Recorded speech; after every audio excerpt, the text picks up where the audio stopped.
జలదిగ్బంధంలో ఉంది కార్పొరేషన్ కార్యాలయం. గుంటూరు నుంచి మనకి బ్రేకింగ్ న్యూస్ అంతోంది. జోరు వానకు లోతట్టు ప్రాంతాలన్నీ నీట మునిగిపోయాయి. మున్సిపల్ ఆఫీస్ దగ్గర భారీగా వర్షపు నీరు చేరిపోయింది. ఆ రోడ్ అంతా కూడా నీటితో నిండిపోయింది. 3 అడుగుల మేర వరద నీరు ప్రవహిస్తోంది. వరద ప్రవాహం వైపు వెళ్లకుండా ఉండేందుకు ట్రాఫిక్ పోలీసులు ట్రాఫిక్ ని మళ్లిస్తున్నట్టుగా తెలుస్తోంది. అటువైపు వెళ్లొద్దని సూచనలు జారీ చేస్తున్నారు.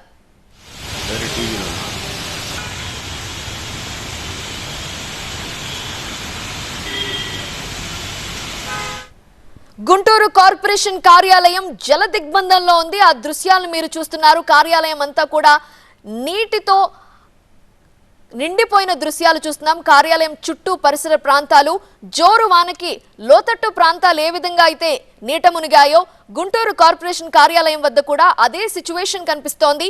మున్సిపల్ ఆఫీస్ దగ్గర రోడ్డుపై భారీగా వర్షపు నీరు నిలిచిపోయింది. అసలు గుంటూరులో ఎలాంటి పరిస్థితి ఉంది పూర్తి వివరాలు అందించడానికి మా ప్రతినిధి సిద్ధంగా ఉన్నారు. నాగరాజు లైవ్ లో సిద్ధంగా ఉన్నారు. నాగరాజు, గుంటూరులో ఏంటి పరిస్థితి? చాలా చోట్ల భారీ వర్షాలకి రోడ్ల మీద పూర్తిగా నీరు నిలిచిపోయింది. గుంటూరులో ఎలా ఉంది?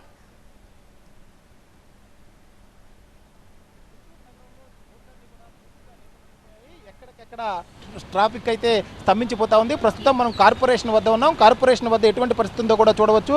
దాదాపు కార్పొరేషన్ కార్యాలయంలోకి వెళ్ళే ప్రధాన మార్గం ఇది. ఈ ప్రధాన మార్గంలో పూర్తిగా నీరు నిలిచిపోయింది. దీంతో వాహనాలన్నీ కూడా ఈ ప్రధాన మార్గం నుండి కాకుండా పక్క నుండి కూడా కార్యాలయంలోకి వెళ్తున్నైతే పరిస్థితిని మనం చూస్తూ ఉన్నాం. ఈరోజు కౌన్సిల్ ప్రత్యేక సమావేశం ఉంది. కౌన్సిల్ సమావేశానికి కూడా కార్పొరేటర్లతో పాటు ప్రజాప్రతినిధులంతా ఈ కార్యాలయానికి వస్తున్నారు. కానీ కార్యాలయంలోకి వెళ్ళే మార్గం మాత్రం పూర్తిగా నీట మునిగిపోయింది.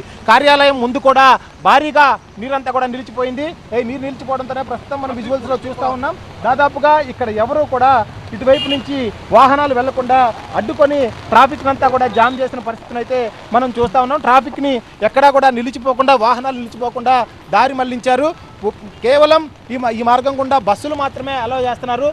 ఆటోలు కానీ ద్విచక్ర వాహనాలు కానీ ఎవరు వచ్చినా కానీ ఇక్కడ ఈ మార్గంలోకి రాకుండా పూర్తిగా కూడా నిర్వహించిన పరిస్థితులు అయితే పోలీసులు మనం చూస్తూ ఉన్నాం. పోలీసులు ఇక్కడే ఉండి, ఎందుకంటే ఇక్కడ దాదాపుగా 3 అడుగుల పైన వర్షపు నీరు నిలిచిపోయింది.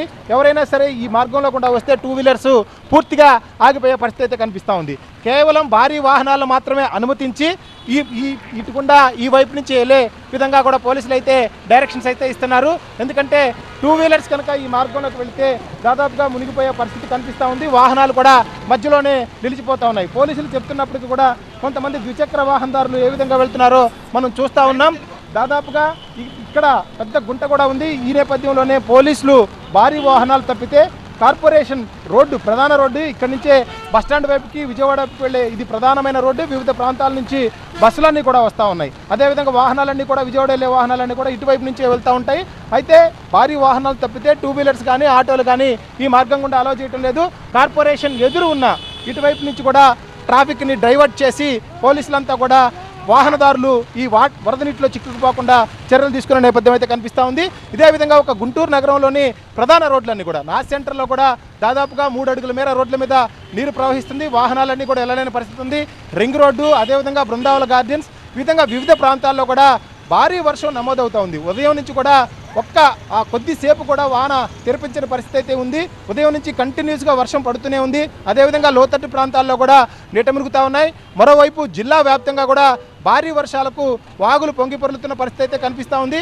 పోలీసులు, అధికారులు యంత్రాంగం అంతా కూడా అప్రమత్తమై ఎప్పటికప్పుడు చర్యలు తీసుకుంటా ఉన్నారు.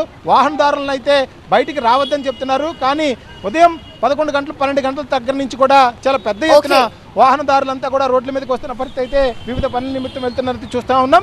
మొత్తం మీద అధికార యంత్రాంగం మాత్రం అప్రమత్తంగా ఉండి మరో 2-3 గంటల పాటు వర్షం భారీగా పడే అవకాశం ఉంది. కాబట్టి వాహనాలన్నింటినీ కూడా ఎక్కడికక్కడ కూడా ట్రాఫిక్ స్తంభించకుండా దారి మళ్లిస్తున్న పరిస్థితులను అయితే మనం చూస్తూ ఉన్నాం. అదేవిధంగా మనకి మహానాడు, కరకట్ట ప్రాంతాల్లో కూడా ఇప్పటికే లోతట్టు ప్రాంతాల్లోని ఇళ్లలోకి నీరు చేరింది. స్థానికులంతా కూడా తీవ్రంగా ఇబ్బందులు పడుతున్నారు.